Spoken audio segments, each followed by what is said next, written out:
রাধে রাধে বন্ধুরা, আমি একটা ছোট্ট ভিডিও নিয়ে তোমাদের সাথে শেয়ার করছি। আমি এখানে রান্না করছি। দেখো, আলু সেদ্ধ করে নিয়েছিলাম, পটলও ভেজে নিয়েছিলাম। এগুলো মাছ দিয়ে আলু দিয়ে ঝোল করব।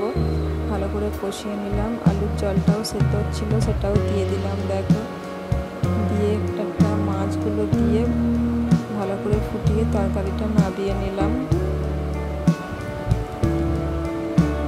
এখানেও আর একটা করবো পটল আলুর তরকারি, হালকা করে তরকারিটা করব। এখানে আমি পটলের দানাগুলো বাদ দিয়ে দিয়েছি। দেখো, এর মধ্যে আমি টমেটো দেবো না, শুধু আদা রসুন নুন হলুদ আর একটু ভাজা মশলা ছিল, সেটা দিয়ে তরকারিটা করে নেব।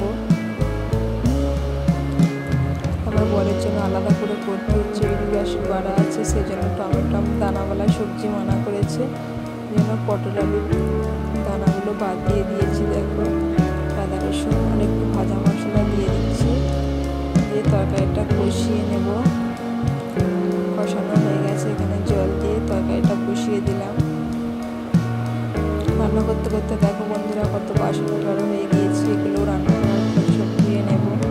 এখানে আমার সবজিটা হয়ে গেছে। দেখো, রুটি দিয়ে খাবে তাই শুকনো শুকনো করেছি। এই বাসনগুলো সব ধুয়ে পরিষ্কার করে নেওয়া হয়ে গেছে। রাতে